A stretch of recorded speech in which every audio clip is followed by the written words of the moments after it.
오늘은 라합의 믿음처럼이란 주제로 함께 말씀을 나누기를 원합니다. 한번 따라해 볼까요? 라합의 믿음처럼.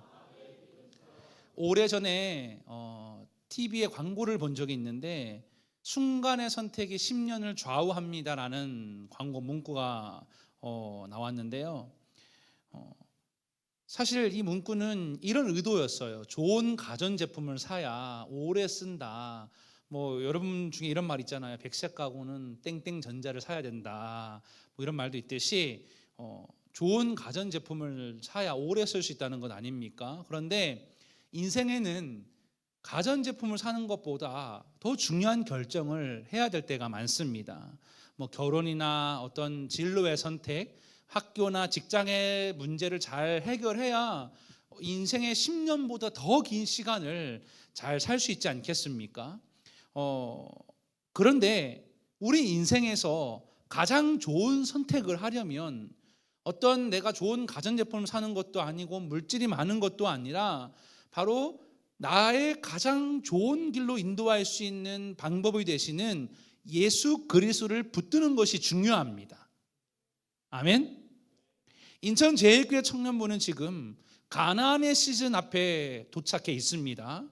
그리고 그 시즌 동안 하나님께서는 넘쳐 흐르는 축복을 주실 것입니다. 아멘. 그런 이 만개의 은혜, 블러썸이라고 하지 않았습니까? 그런 은혜를 경험하기 위해서는 제가 몇 주 동안 계속 반복해서 말씀했듯이 기대하는 믿음이 필요해요. 한번 따라할까요? 기대하라. 크게 따라해 보세요. 기대하라. 네, 여러분 눈도 크게 떠보세요. 좀 기대하는 눈빛으로 한번 봐보세요. 할렐루야. 자, 오늘 왜 이스라엘 백성들에게 기대하는 믿음이 필요했냐면 지금 이스라엘 백성들 앞에는 뭐가 있을까요? 어떤 강이요? 요단강도 있고 어떤 성이요? 여리고성도 앞에 있어요. 이 요단강을 건너는 데가 넘실거리는 요단강 물을 그냥 건널 수 없고 여리고성은 어떤 성보다 가장 견고하고 높은 성이었습니다. 그들의 능력으로는 할 수 없는 일이었지요. 그런데 그들에게 필요한 것은 뭐냐면 바로 믿음이 필요했습니다. 믿음. 여러분 믿음이 없이는 할 수 없음을 기억하시기를 바랍니다. 자, 오늘 본문은 이렇게 시작해요. 여호수아와 이스라엘 백성들이 요단강을 건너기 직전에 정탐꾼 2명이 여리고성을 정탐을 하게 돼요. 자, 말씀을 읽어볼게요. 1절과 우리 2절 말씀을 화면을 보시고 함께 읽어보겠습니다. 시작.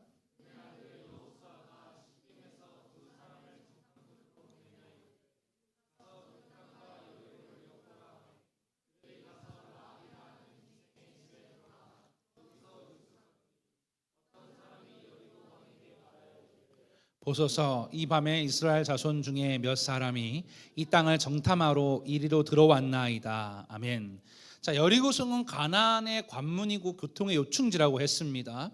가나안 땅을 정복하기 위해서는 이 여리고성을 그냥 두고는 갈 수 없는 형국이었어요. 그래서 이 견고한 여리고성을 정복하기 위해서 여호수아가 2명의 정탐꾼을 보내요. 그럼 이 이야기 어디서 많이 들어본 것 같죠? 이전에 가나안 땅을 정탐하기 위해서 몇 명을 보냈죠? 12명을 보냈죠. 여호수아는 알았던 거예요. 이번에도 그 가나안을 정복하기 위해서 2명의 정탐꾼을 보내게 됩니다. 자, 그런데 오늘 본문에 잘 보니까 2 정탐꾼이 들어갔던 곳이 어디였냐면 바로 기생 라합의 집이라고 하고 있습니다. 한번 따라해 볼까요? 라합. 크게 따라해 보세요. 라합. 라합의 직업은 기생이라고 표현하고 있어요. 이 기생이라는 말을 히브리 원어로 보면 가늠하다, 매춘하다라는 뜻을 가진 이 히브리어의 능동분사형인데 뭐라고 표현하고 있냐면 창녀라고 표현하고 있어요. 창녀. 여러분 창녀는 여러분이 알고 있듯이 몸을 파는 사람들을 창녀라고 하죠.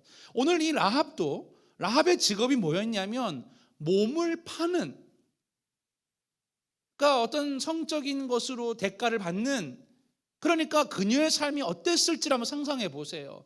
행복했을까요? 누가 내 몸을 함부로 그렇게 내던져서 일을 하고 싶겠습니까?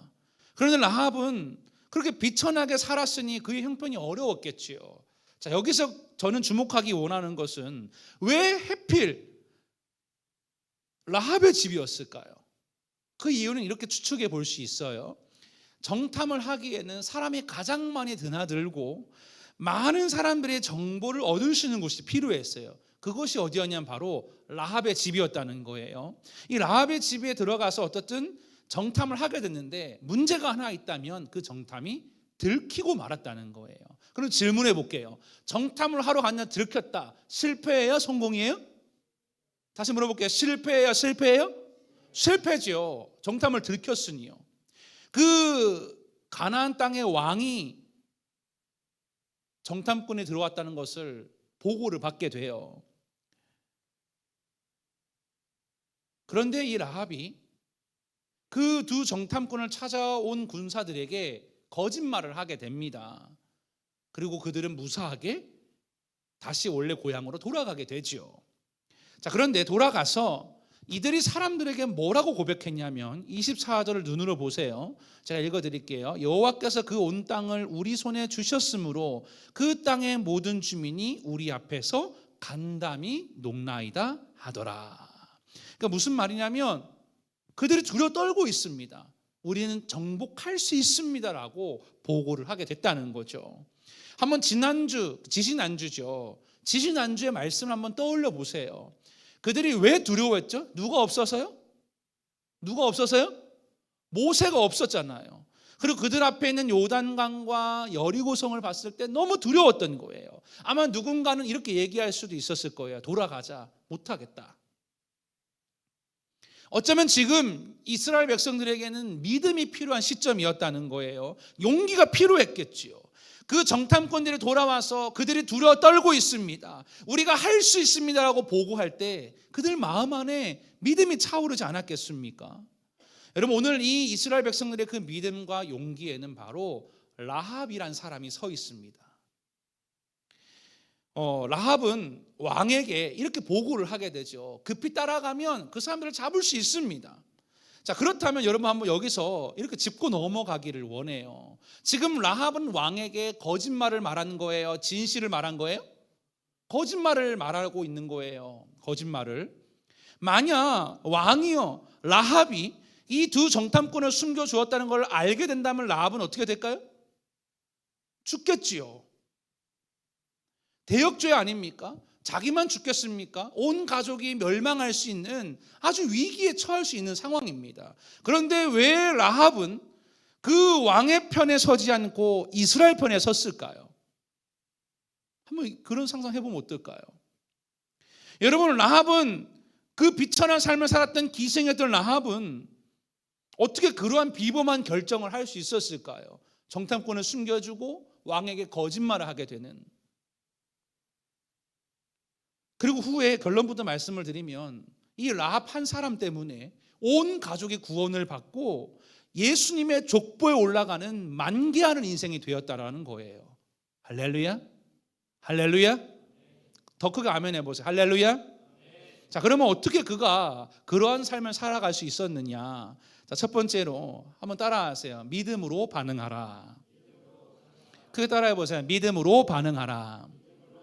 라합이 만개하는 인생을 살 수 있었던 첫 번째 비결은 뭐였냐면 바로 믿음이었습니다. 자, 우리 9절과 10절 말씀을 함께 읽어보겠습니다. 9절부터 10절입니다. 시작.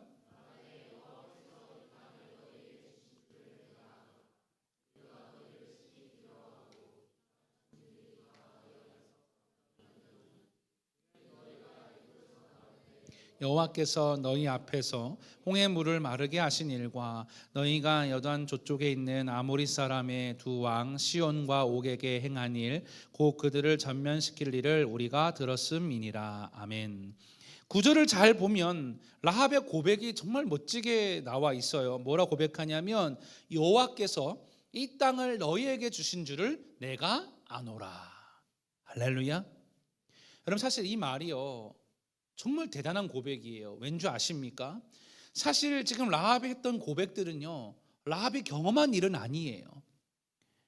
라합은 40년 전에 출애굽을 한 이야기를 알고 있었던 거예요. 물론 라합은 광야에 가본 적이 없습니다.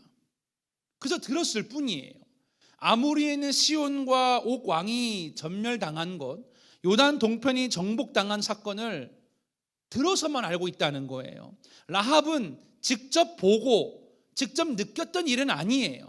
그런데 뭐라 고백하고 있습니까? 하나님께서 이 땅을 당신들에게 주었다라는 믿음의 고백을 하고 있다는 거예요. 할렐루야.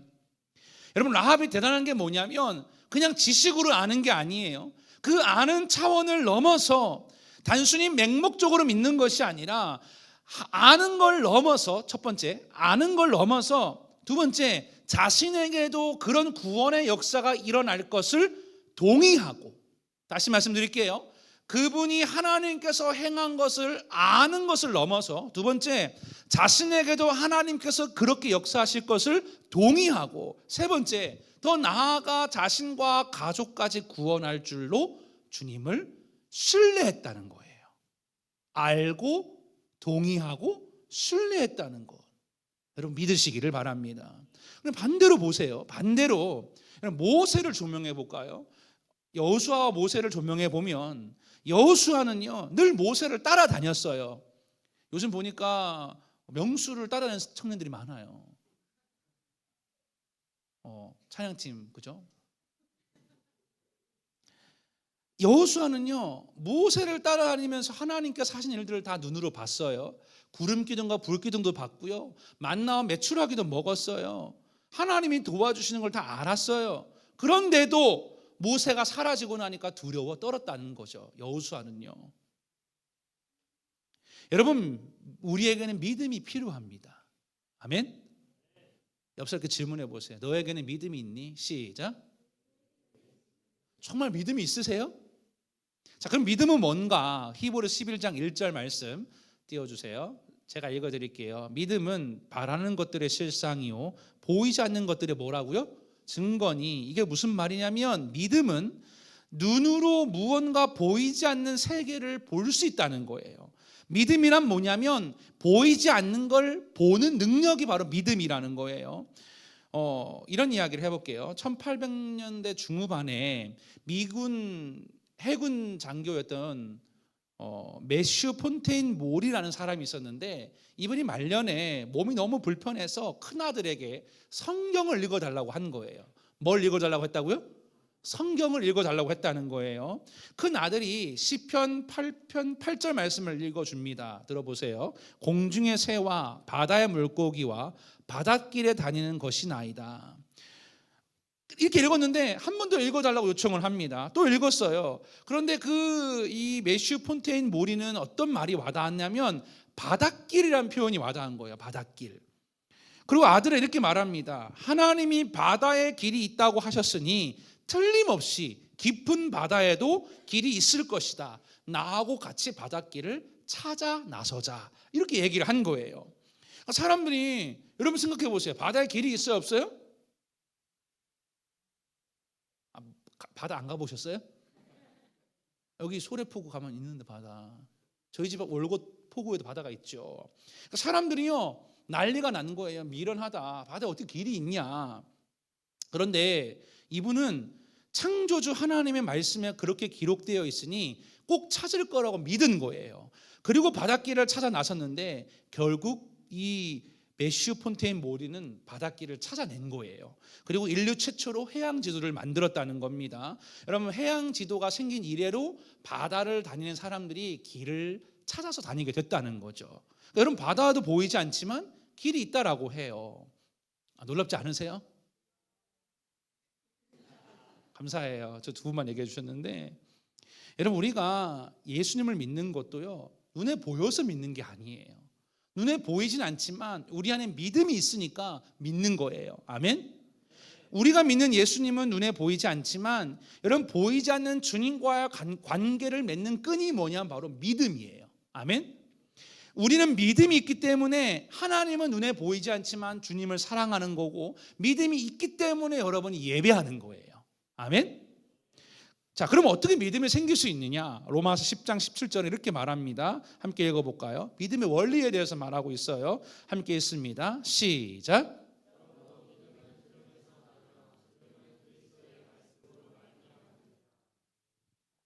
이 매슈 폰테인 모리가 바닷길을 찾아 나선 것처럼 하나님의 역사를 듣다 보면, 여러분의 말씀을 읽다 보면 믿음이 생긴다는 거예요. 아멘. 여러분, 그리스도인의 믿음은요 신념하고 달라요. 한번 따라할까요? 믿음과 신념. 여러분, 믿음과 신념의 차이가 뭡니까? 신념은 내가 생각하는 꿈이 이루어질 걸 믿는 것이 신념이에요. 그런데 그리스도인의 믿음은 뭐냐면 하나님의 말씀을 구체적으로 믿는 게 믿음이에요. 아멘. 내 생각을 믿는 게 아니라 느낌을, 나 느낌 있어, 느낌 알아, 마음에 와닿았어, 이게 아니라 믿음은 뭐냐면 진리를 내 삶에 결론 짓는 거예요. 다른 말로 하면 하나님의 말씀을 내 삶에 적용하고 그것을 알고 믿는 것이 믿음이라는 거죠. 그러니까 여러분, 하나님 말씀을 자주 읽고 묵상하는 것은 지나친 일이 아니죠. 그래서 예배 자리에 나와서 여러분이 그게 이해가 되든 되지 않든 말씀을 자꾸 들으셔야 돼요. 아멘. 여러분, 기분이나 느낌이 아니라 믿음으로 살아가셔야 돼요. 오늘 우리 청년들에게 그러한 믿음이 있게 되기를 축복합니다. 옆 사람에게 축복하세요. 너 안에 믿음이 있기를 축복해. 시작. 자, 두 번째, 라합이 어떻게 만개할 수 있었느냐? 바로 믿음으로 반응했기 때문이에요. 한번 따라할까요? 믿음을 넘어서 행함과 반응으로. 자, 여리고 사람들이요, 이 정탐꾼이 갔다는 소식을 들었지만 다 믿음이 생긴 건 아닐 거예요. 그리고 라합이 그러죠. 우리가 다 두렵다. 너희들이 한 소식을 알고 있다. 그런데 모든 여리고 사람들이 다 믿은 건 아닐 거예요. 자, 그런데 오직 라합만이 믿음으로 반응했어요. 그리고 그 믿음으로 끝난 것이 아니라 라합은요 행동했어요. 할렐루야. 자, 우리 히브리서 11장 31절 함께 읽습니다. 시작.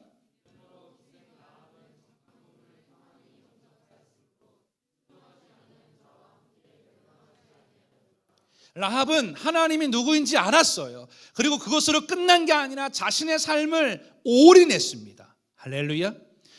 여러분 믿음이 생기면 여러분은 헌신할 수 있습니다. 아멘. 믿음이 생기면 주님을 사랑할 수 있어요.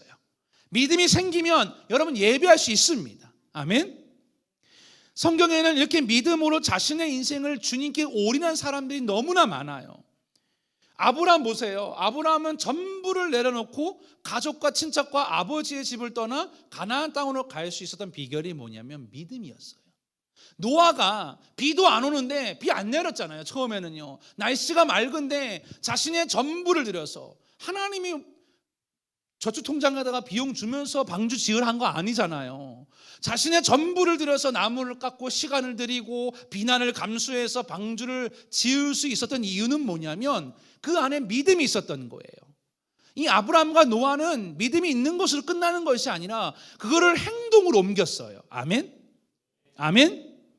여러분, 오늘도 하나님은 살아계십니다. 여러분은 사랑하십니다. 하나님은 오늘도 우리 청년들의 마음을 노크하고 계시고 도전하고 계십니다. 아멘. 여러분 한번 보세요. 라합에게 무슨 소망이 있겠습니까? 기생이라고 했잖아요. 몸을 팔아서 먹고 사는 천하고 천한 사람이 기생 라합이었어요. 그의 가족의 삶이 얼마나 가난하고 어려웠겠습니까? 소망이라고는 찾아볼 수 없었겠지요. 그런데 라합의 믿음은 그냥 자기가 아는 걸 넘어서서 부모, 형제, 자매, 일가 친척들을 살려달라고 담대하게 요청하는 행동까지 이어졌다라는 거예요. 아멘. 여러분, 믿음이 있으니까 나오선 하는 거고, 믿음이 생겼으니까 여러분이 선교적 삶을 살아가는 것 아닙니까? 라합이 오늘 이렇게 요청하지요. 12절 13절 말씀도 함께 읽겠습니다. 12절 13절 시작.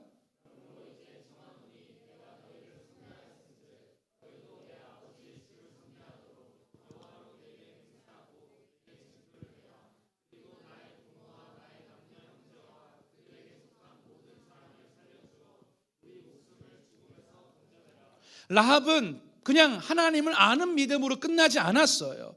라합은 사실 여러분 보세요. 구원받을 자격이 없는 사람이에요. 그죠? 아니, 멸망받아 마땅한 이방 민족 아모리 족속의 사람 아닙니까? 그런데 그가 하나님을 아는 믿음을 가지니까 가만히 있을 수가 없는 거예요. 그래서 그 정탐꾼들에게 요청합니다. 나도 살려주시고 우리 가족도 살려주세요. 할렐루야. 오늘 선대하다라는 표현이 두 번 나오고 있는데, 이 선대라는 말을 히브리어로 헤세드라고 있습니다. 한번 따라하세요. 헤세드. 무슨 뜻인지 아시죠? 사랑, 자비, 은혜 아닙니까? 그러니까 여러분, 하나님의 은혜와 자비를 구하고 있다는 거예요. 그는 자기 안에 믿음이 자란 걸로 끝난 게 아니에요. 가만히 있지 않고 믿음의 본질이신 하나님을 알았고 자기가 받아들였고, 그리고 정탐꾼을 보호해주는 행동으로, 더 나아가서 온 가족을 구원해달라고 요청하는 행동으로 나아갔다는 거예요. 아멘. 지금 당장 전쟁이 일어난 게 아닙니다. 하나님이 멸망하겠다 선포한 것도 아니에요. 그러나 마치 이 성이 멸망하는 것처럼 긴급하게 요청하고 있다는 거예요. 여러분, 노아를 잠깐 조명해 볼까요? 아까 이야기했던 노아. 여러분, 노아와 가족들이 어떻게 그 무서운 홍수 가운데 구원받을 수 있었을까요? 여러분, 노아 홍수를요, 머릿속으로 상상해 보세요. 저는 이 말씀을 읽는데 가만히 있을 수가 없었어요. 홍수가요, 그냥 홍수 아니에요. 여러분, 여러분 혹시 홍수 나는 거 봤어요? 뉴스에요? 이렇게 막 물난리 나고 이런 정도가 아니에요. 온 땅이 다 물로 뒤덮였대요. 그런 가운데 어떻게 노아가 온 가족과 함께 구원을 경험할 수 있었을까요? 이유는 뭐냐면, 너와 내 모든 가족은 방주로 들어가라는 하나님의 말씀에 먼저 믿음으로 반응했다는 거예요. 할렐루야. 그래서 방주를 지었고 온 가족과 함께 들어가라라는 하나님의 말씀에 순종해서 가족들을 권면한 거예요. 명수야 들어가자, 진우야 들어가자, 찬진아 들어가자라고 권면했다라는 거예요. 행동했다는 거죠. 행동했다. 아멘. 그런데 베드로전서 3장 20절에 보니까요, 들어가지 않았던 자들이 있었대요. 여러분, 어떤 부류가 되기를 원하십니까? 여러분, 혹시 그거 아세요? 노아의 방주에 몇 명이 들어갔을까요? 업앤다운 한번 해볼까요? 몇 명이요? 2,000명이요? 창세기 필사를 한번 해야 될 것 같아요. 사람은요, 단 8명만 들어갔어요. 노아와 노아의 아내, 세 아들, 세 며느리, 그리고 짐승들이 들어갔지요. 여러분은 그 8명이 되기를 원하십니까? 아니면 그냥 노아의 방주 밖에 있기를 원하십니까? 라합이 요청한 것은 어떤 자리를 달라고 한 게 아니에요. 살만한 돈을 내놓으라고 얘기한 게 아니에요. 세상의 보상이 아니라 구원을 요청했다는 거예요. 라합은 안 거예요. 내 인생에 뭐가 제일 중요한지. 그 안에 하나님 아는 믿음이 생기니까 구원을 요청하는 믿음으로 연결됐다는 거예요. 행동으로. 저는 우리 청년부를 축복합니다. 여러분은 다 믿음 있는 줄로 믿어요. 아멘. 믿음을 소유했다면요, 행동으로 옮기세요. 아멘.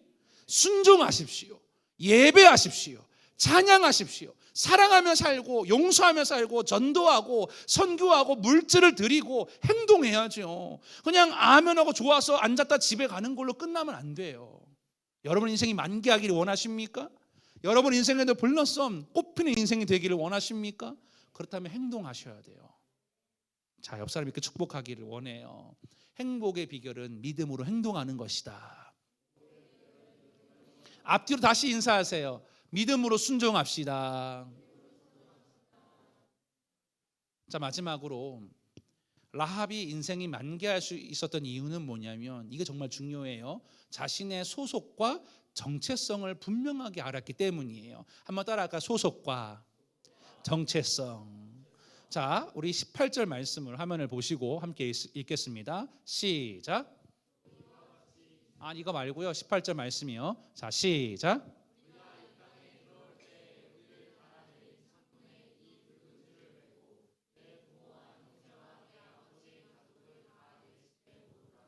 자, 보세요. 지금 이게 어떤 내용이냐면요, 여리고는 비상사태예요. 정탐꾼이 다녀간 뒤에 언제 이스라엘 백성들이 쳐들어올지 몰라요. 이 몰래 들어온 정탐꾼을 잡으려고 혈안이 되어 있는 상태 아닙니까? 그런데 우리 가족을 구원해 주세요라고 믿음으로 행동한 이 라합에게 정탐꾼들이 어떤 걸 제시하냐면, 증표를 걸어놔라. 증표. 우리가 쳐들어올 때 그 증표가 있는 집은 살려주겠다. 그 증표가 뭐였냐면 성벽에다가 붉은 줄을 달아 내리는 것이었어요. 어떤 줄이요? 파란 줄 말고요, 붉은 줄을 달라고 했던 거예요. 붉은 줄. 한번 상상해 보세요. 지금 정탐꾼을 잡으려고 혈안이 되어 있는데 붉은 줄을 달아 내린다는 것은 라합의 입장에서는 구원의 증표예요. 그런데 한편으로 생각했을 때는요, 정말 위험하고 무모한 행동이에요. 이해가 되세요? 눈에 띄는 행동을 하면 안 돼요. 지금 라합이 잘못하다가는 간첩으로 붙잡혀 갈 수도 있습니다. 그런데 그녀는 이런저런 생각을 하지 않고 믿음으로 행동한 거예요. 그리고 집에다 어떤 줄을 달아 내렸다고요? 붉은 줄을 달아 내렸다는 겁니다. 그러니까 여러분, 한마디로요, 붉은 줄을 달아 내리란 건 뭐냐면 너의 지금 소속과 정체성을 분명히 하라는 거예요. 이게 이해가 되세요? 어떤 의미인지요? 정탐꾼들이 갔다가 사람들, 군사들 쳐들어왔을 때 어떤 집을 살려준다고요? 붉은 줄 달아 내린 집. 내 정체성을 밝히라고 한 거라 이 말이에요. 지금 라합에게 한 말이. 이스라엘 백성들을 과거에 돌아가 볼까요? 10가지 재앙이 일어났을 때 마지막 장자가 죽는 재앙 앞에 하나님이 내려준 처방이 뭐였냐면 어린 양을 잡아서 문설주와 임방의 피를 바르라고 했어요. 이 말도 똑같은 맥락이에요. 너희의 소속과 정체성을 분명히 하라는 거예요. 할렐루야. 물론요, 하기 싫으면 붉은 줄 안 달아도 돼요. 하기 싫으면 안 해도 된다, 그 말이에요. 그런데 라합은 그 줄을 달아 내렸다는 겁니다. 저는 이 말씀을 적용해서 여러분께 질문하기를 원해요. 우리의 정체성은 무엇입니까? 여러분의 소속은 어디세요? 한번 따라할까요? 나는 하나님의 자녀입니다. 다시 한번 따라서, 나는 그리스도인입니다. 여러분, 우리는 구별된 하나님의 백성이에요. 그래서 우리는 그리스도인답게 살아야 되고 여러분의 삶에는 향기가 나야 돼요. 어떤 목사님께서요, 한 성도의 집에 신방을 가셨대요. 그런데 예배를 마치고 삼겹살을 대접한다고 해요. 마침 생각난 건데요, 아까 어떤 자매를 만나서 올라오다가요, 이렇게 얘기를 하시는 거예요. 아니 1년 차만 신방 하시냐고, 우리는 안 해주시냐고. 제가 새로운 목표가 생겼어요. 1년 차 끝나면 2년 차부터 시작해서 매일은 모르겠지만 자주 해야겠다, 신방을. 기대하세요. 2년 차 이상은 밥 사야 되는 거 아시죠? 1년 차는 내가 사지만 2년 차는 여러분 돈 버니까 저 삼겹살 사주세요. 속고집에 가서, 그 비싸다고 하는데 속고집. 무슨 얘기까지 했냐면요, 목사님이요 신방 갔는데 삼겹살을 대접을 받은 거예요. 근데 성도님이 이렇게 얘기하더래요. 이 삼겹살을 굽는 숯은 사과나무로 만든 숯이라서 삼겹살을 드시면 사과향이 날 것입니다. 여러분, 우리가 고기를 먹고 나면 옷에 어떤 냄새가 배죠? 고기 냄새가 배죠. 그리고 만약에 좋은 바디워시나 샴푸로 샤워를 하고 나면 무슨 냄새가 나죠? 좋은 냄새가 나겠죠. 그러니까 여러분, 사람에게 냄새가 난다는 건 뭐냐면, 이걸 바꾸어 이해하면요, 좋은 냄새와 향기는 정체성과 관련이 있다, 이 말이에요. 나쁜 사람이면 삶에서 고약한 냄새가 나겠고, 좋은 사람이면 삶에서 좋은 향기가 나겠지요. 여러분, 그리스도 향기도 마찬가지예요. 그리스도인에게는 그리스도 향기가 나야 돼요. 그 말은 다른 말로 하면 그리스도인답게 사는 것이 우리의 소속과 정체성이라는 거죠. 아멘. 여러분, 많은 그리스도인들이요, 이런 고민을 해요. 술을 마셔야 될까 마시지 말아야 될까? 어떻게 생각하세요? 1년 차니까 한번 부어라 마셔라. 혹시 서로 권면하고 있는 건 아니지요? 우리 셀리몬 술 마시러 가자, 나 궁금해. 제보하세요. 자, 노현동이 감찰을 좀 해야 될 것 같아요. 여러분, 어떤 사람들은 이렇게 얘기해요. 목사님, 술을 좀 마셔줘야 학교 생활도 하고 친구 관계도 잘할 수 있는 거 아닙니까? 분위기가 좋잖아요. 그럼 왜 셀모님도 가서 분위기 좋게 마시면서 하죠? 왜? 근데 우리 그렇게 하지 않잖아요. 여러분, 믿지 않는 사람들 술을 따라줄 때 우리는 어떻게 해야 될까요? 고맙습니다, 한 잔 주십시오. 이렇게 해야 돼요? 내가 그리스도인이라고 당당하게 말씀하셔야지요. 그렇게 하시면 용기가 있어야 되는 것 아닙니까? 아니면 아니라고 말씀하셔야지요. 그럼 질문할게요. 만약에 여러분 요즘 연애 사업 잘하세요? 연애 사업 하시는 분들이 계신데 그런 분들 또는 앞으로 미래 하실 분들을 질문해 볼게요. 상대 배우자 이렇게 얘기하는 거예요. 예쁘다, 멋있다. 야, 내가 가고 싶은 데가 있는데 MT 저 가고 싶어. 참 이렇게 나중에 혈구 나가니까 19금이라 얘기할 수 없지만 MT 가고 싶어. 같이 가자. 그럼 어떻게 해야 될까요? 야, 너무 좋아. 한번 궁금했는데. 막 같이 가야 돼요? 여러분에게 한 입 펴볼래? 야, 궁금하지 않아? 야, 너도 한번 해봐. 괜찮아. 이동호 목사님 안 봐. 해도 괜찮아. 여러분, 그리스도인들은 내가 구원받은 하나님의 자녀됨을 드러낼 수 있으셔야 돼요. 그게 내가 가진 정체성이고 소속이에요. 아멘. 물론 그것 때문에 불편할 수는 있겠죠. 그러나 내가 당당하게 예수를 믿는 사람이란 말할 때 그게 여러분은 지켜주는 거예요. 아멘. 여러분은 지키는 길은 뭐냐면 그걸 당당하게 말하는 거예요. 그러니까 여러분이 보호받을 수 있는 건 아닙니까? 그걸 말하지 않고 그냥 그리스도인인지 아닌지 모르고 살아가다가는 그 죄에 여러분이 잠식당할 수 있다는 겁니다. 여러분 보세요. 라합은 성벽에 붉은 줄을 달아 내렸어요. 여기서 붉은 줄을 우리가 너무나 잘 알고 있듯이 예수 그리스도와 그분이 흘리신 보혈을 예표하고 상징합니다. 보세요. 라합은 붉은 줄을 내리는 결단으로 구원받았어요. 아멘. 여러분의 인생에도 예수 그리스도를 마음에 새기고 받아들이고 그분과 동행하는 삶을 살아갈 때 여러분의 인생이 안전하고 가장 행복한 줄로 믿으시기를 바랍니다. 라합은 이방인이었고 창녀였지만 예수님의 족보에 올라가지 않습니까? 붉은 줄을 달아 내릴 때. 요셉을 조명해 볼까요? 여러분, 요셉이 처한 상황은요 아주 어려웠어요. 그 보디발 장군의 아내가 유혹하죠. 요셉 너무 사랑스러워. 왜 이렇게 멋있어? 차은우보다 더 멋있는 것 같아. 보디발 장군의 아내가 아이유보다 더 예뻤던 것 같아요. 얼마나 요셉이 유혹이 넘어갈 뻔했겠습니까? 한 번으로 끝나지 않았어요. 계속 눈짓하면서 예쁘게 나 예쁘지 이러면서 눈짓하고 유혹하고 날마다 성경은 청했다라고 말씀하고 있어요. 여러분은 어떻게 하실 거예요? 우리 남자친구들 한번 질문해 볼게요. 아이유가 나와서 나 예쁘지? 우리 한번 데이트 한번 할까? 이렇게 하면 어떻게 할 것 같아요? 넘어갈 거예요?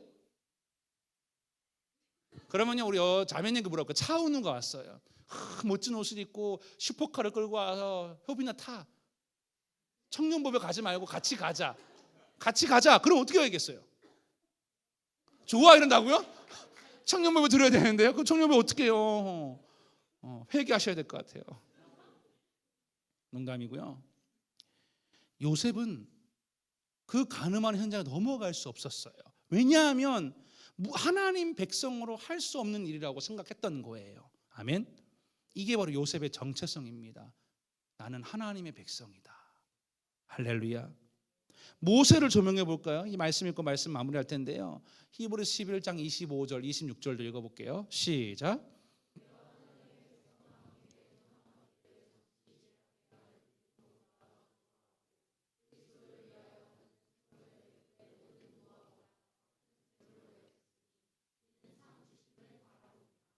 여러분 모세는 부와 명예와 권력보다 하나님의 백성으로 사는 삶을 선택했어요. 이게 어려운 일인지를 알았지만 내가 하나님의 백성이라는 걸 알고 난 이후에는 도저히 그렇게 살 수 없었던 거예요. 할렐루야. 여러분 물론 예수 믿는 사람은 살아가는 게 어렵죠. 어떤 분들은 코로나 때 예수 믿는다고 말했다가 해고당하기도 했다면서요. 친구들 사이에서 넌 좀 고리타분하구나 마치 사회 부적응자처럼 보일 수는 있습니다. 그러나 여러분 우리는 주님을 바라보고 내 믿음의 정체성을 올바르게 지킬 수 있으셔야 돼요. 아멘. 이게 선교적 삶 아닙니까? 제 이야기하고 말씀을 정리할 텐데요. 여러분 잘 알고 있는 이야기예요. 제가 고등학교 2학년 때 선생님이요 다 주말에 좀 나오래요. 자율학습하러. 자 질문할게요. 이 청년부 예배 시간에 자율학습하러 나오래요. 명수 어떻게 하실 건가요?